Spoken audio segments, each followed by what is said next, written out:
Fabulous to see our buddy, the legendary coach Terry Bowden, back on with us from the Bowden Blitz on Coast to Coast. Coach, Happy New Year. Great to see you.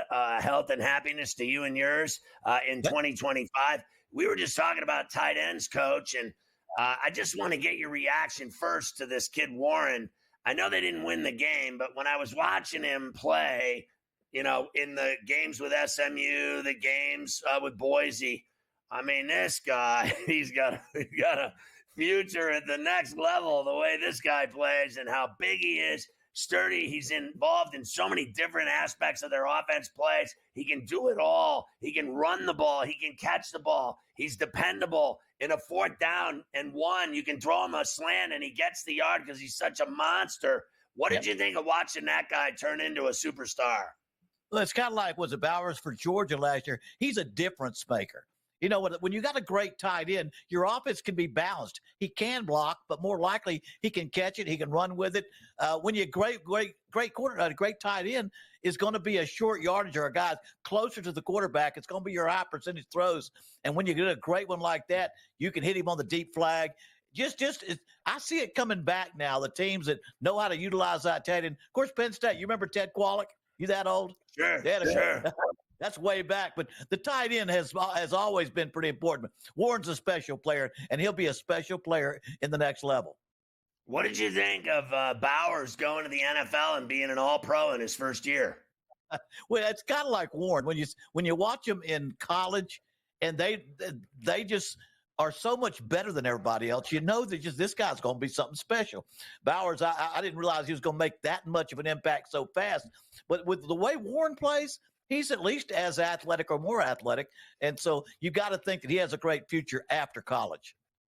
So I'm sitting here watching this game last night, and Riley Leonard goes down, and the kid Angeli comes in, and he played up here in North Jersey at Bergen Catholic, and I had seen him play high school football. I've seen him play Bosco. I've seen him play St. Joe's. I've seen him in big Thanksgiving games.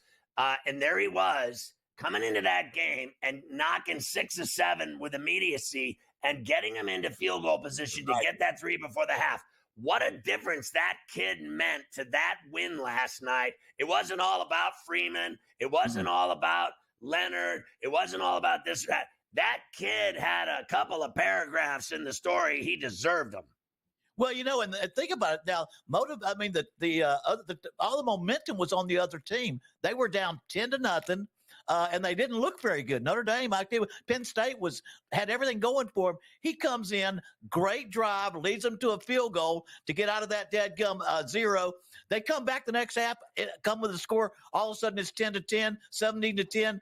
Now, I know the other quarterback, Riley, got back in the game and did a great job of finishing, but they couldn't have done it without that backup quarterback and how he kept them in the game and even moving toward a victory. What do you think of this guy, Marcus Freeman, what he's accomplished in 3 years in South Bend? I mean, he's done a great job. You listen to him on the side, you watch him on the sideline. It's almost like he's young enough where he's carefree. He's relaxed. I remember when I was at Auburn, 36-year-old head coach. You don't even know all the bad things that can happen. You're motivated. I think he's been a great inspiration to this team. I think they feed off of him. There's a great relationship. I think it's a special commitment. I think this team right here, Notre Dame, I was never picking them in the finals. The 2 teams playing tonight were 2 of my top 4, but Notre Dame has something special.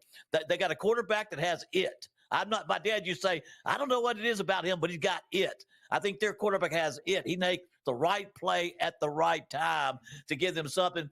Then their team has great chemistry this year. Don't know how the other 2 teams tonight are going to be the ones with the most talent. But Notre Dame now has got themselves in a position where I say, you know what, this team finds a way to win. Coach, you're a guy that's been in a million big games. What's it like having that stress in your life that they put you under, the media, the fans, everything that piles on a guy through the years? How did you deal with the stress of it all? Because I would have keeled over. I would have been tucked in a ball like I was in my mother's womb with a bottle of scotch. How did you deal with it? Nothing worse than a Saturday night game. You're in that hotel room all day. That's where the stress the distress comes. Now, once the ball's kicked off, you're working too hard to have any of it. And there's no stress during the game. It's just there's too much to do. And of course, I call plays, and some of these guys are involved with their scheme. It's all before the game in preparation of the game. And you know who the pressure's on right now? Ryan Day. Right, at Ohio State, there's only 2 goals. You win the conference, you beat Michigan, or you win the national championship. He's like 0-4 right now versus Michigan, and there shouldn't be. I'm not sure it's legitimate, but they've been riding him pretty hard, and he needs a win probably more than anybody out there just because of how much they've lost to Michigan the last 4 weeks, 4 seasons. So they lost, or they beat Oregon's ass in the Rose Bowl and looked fantastic. And that isn't enough for those fans. He either gets it done tonight and on the 20th, or they want to ride him out of town.